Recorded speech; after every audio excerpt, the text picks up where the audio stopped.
aujourd'hui dans cette Citroën ZX. Comme vous pouvez voir, elle est vraiment à l'ancienne.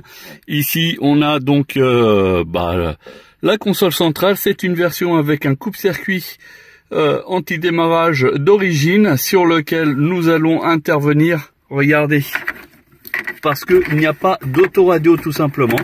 On va donc intervenir pour lui changer et lui mettre un autoradio qui a été fourni par le client. Donc ici un autoradio de la marque Muse avec le Bluetooth surtout qui permet d'avoir les communications sur l'autoradio et comme ça il sera en toute légalité.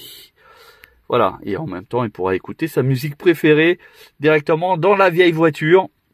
L'avantage de ces genres de voitures, c'est que sur la ZX, mais aussi de la BX, la Xantia XM, non pas la XM, enfin si il me semble en bas, vous avez ce petit cache qui permet de cacher l'autoradio. L'inconvénient c'est que l'autoradio il est vraiment un petit peu profond pour le coup, et donc ce qui fait qu'on peut pas mettre d'écran, par exemple, comme l'est demandé majoritairement. Les gens maintenant ils veulent absolument un écran, et là malheureusement ça sera pas possible. Mais sinon voilà. Donc, allez, on va attaquer. Là-dessus, ça va être très simple parce que la prise ici, comme vous pouvez voir, elle est nickel. L'autoradio, il est neuf. Regardez, jamais installé. Par contre, il est déjà rouillé. Bon, ça, c'est problème de stockage. Mais bon, c'est pas grave. Du moment qu'il fonctionne, c'est l'essentiel. Alors, comme vous avez pu voir, c'est très simple là-dessus. Là-dessus, il faut un adaptateur pour l'antenne. Donc, chose que je rajoute là, voilà. Comme ça, on va pouvoir brancher l'antenne là-dessus. Alors, avec une seule main, c'est un peu compliqué, mais on va y arriver. Voilà. Et du coup, alors là, je l'installe juste vite fait parce que si jamais il ne fonctionne pas, ça sert à rien d'aller plus loin. Bon bah déjà il s'allume, c'est du instantané, ça c'est une bonne chose. Alors une recherche, alors ça marche comment ça?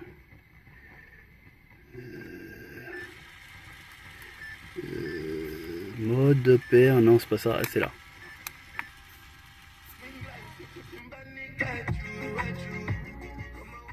Alors je vais faire exprès de mettre sur 1.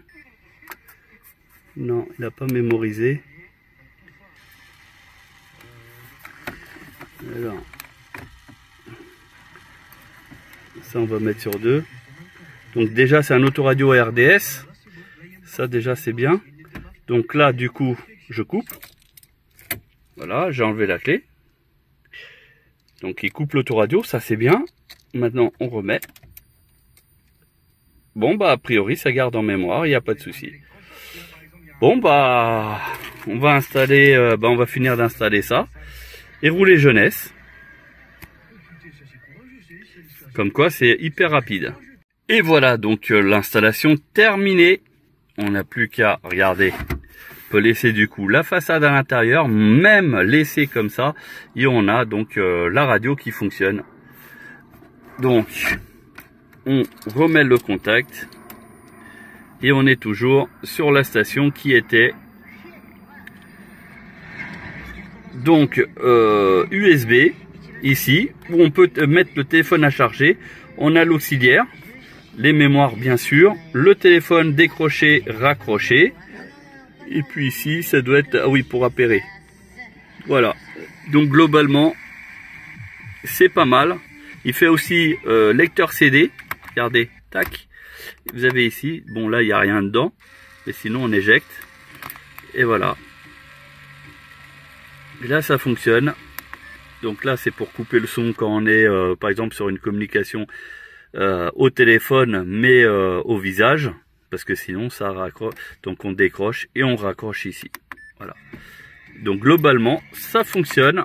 Au niveau de la réception de la radio, ça fonctionne même très bien, parce qu'il capte assez bien. Donc voilà, si vous aussi vous êtes intéressé par un remplacement d'autoradio, donc là pour le coup c'est le client qui nous l'a apporté. Ici on avait un micro qui traînait parce que bizarrement l'autoradio il était tout neuf et il n'avait pas de micro. Bon bah on en avait un qui traînait, on lui a mis donc ici parce qu'il voulait pas du tout qu'on perce le tableau de bord. Et ce qu'on peut comprendre d'ailleurs, donc du coup ici sur un bouton factice on l'a retiré, on a fait passer le câble et puis on a mis le micro comme ça. Alors pourquoi? Parce que tout simplement parce que on est plus en face du conducteur et quand il parle, le micro dans cette façon là, il va éviter le larcène avec les enceintes si on écoute un peu fort. Voilà pourquoi. Et a priori au niveau des communications ça marche assez bien parce qu'on a fait un test et la personne m'entendait bien sans que j'aie à gueuler au téléphone, donc ça c'est une bonne chose. Voilà, donc si vous êtes intéressé n'hésitez pas à nous contacter. Ce genre de montage quand c'est rapide comme ça, c'est une petite bouchée de pain, donc n'hésitez pas à vous faire plaisir si vous apportez bien sûr l'autoradio. Sinon on a des formules autoradio complet avec le Bluetooth, lecteur carte mémoire, USB, auxiliaire, enfin un dans ce genre là complet avec l'installation pour 99 € seulement, tout inclus. Vous venez, vous payez 99 €, vous repartez avec un autoradio qui est nickel, fonctionnel bien sûr, garanti, voilà, il y a juste à se faire plaisir. Voilà, sur ce, bonne journée et à bientôt. Allez, en attendant, on va mettre un levier de vitesse aussi pour aller chercher l'adaptateur de FM. On va donc, comme vous voyez, il n'y a plus rien. Bah oui, parce qu'en fait le plastique il se désagrège. Le client nous a apporté donc un levier de vitesse, enfin un pommeau universel. Donc du coup on va le mettre en place et puis comme ça la voiture elle sera pratiquement toute neuve. Et au final ça lui aura coûté pratiquement rien parce que ça en fait on lui facture même pas, il nous l'apporte, on le met et puis c'est tout. Donc voilà, ça sera gratuit. Voilà. Allez, on va le faire, vous allez voir le rendu final. Alors d'ailleurs on va en profiter pour vous informer que quand vous déballez, donc voilà, on a tout déballé, il y a ça.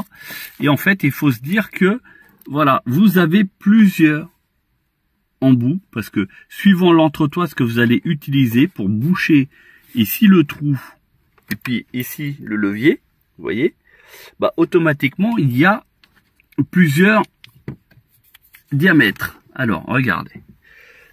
Tout d'abord, cette première bague-là, à ne pas oublier de mettre en place. C'est ce qui va faire la finition. Donc déjà, vous la mettez en place et après, vous mettez ça. Ça, vous voyez, ça bouge de trop. Donc, c'est pas bon. Celui-là, il ne rentre même pas. Donc, ce n'est pas bon. Celui-ci, celui-ci, ça va être celui-ci parce qu'en fait, il a du mal à rentrer. Donc ça veut dire qu'on aura juste à forcer et il va rentrer tout seul. Mais je vais mettre quand même celui-là. Celui-là il est vraiment trop fin, donc c'est même pas la peine.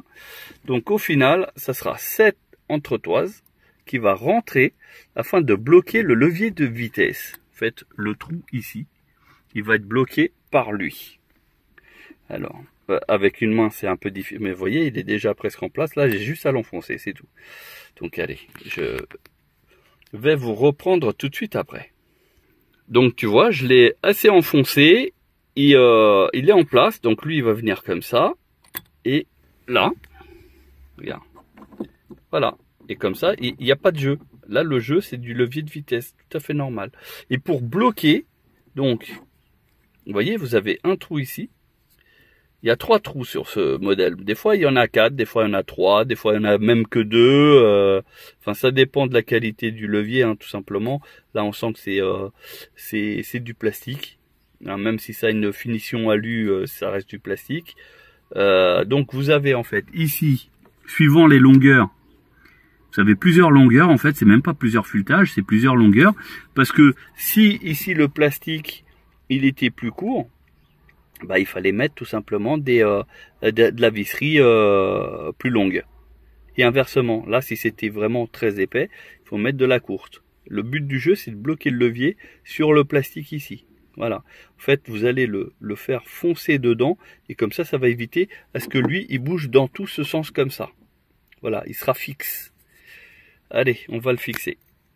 Et voilà le résultat final, regardez, il bouge pas. Voilà, et il est bien en place. Nickel. Donc voilà, ça fait beaucoup plus beau que ce que c'était avant. Alors, ils avaient gardé, oui, ça pour connaître l'emplacement des vitesses. Bon, bien sûr, on va pas le coller, hein, parce qu'il n'y va pas dessus, mais on va le laisser là. Voilà, comme ça, ils savent, si jamais c'est un débutant qui doit avoir la voiture, bah, ils savent où est les vitesses. Allez, c'est parti, on va finir pour le reste de l'autoradio.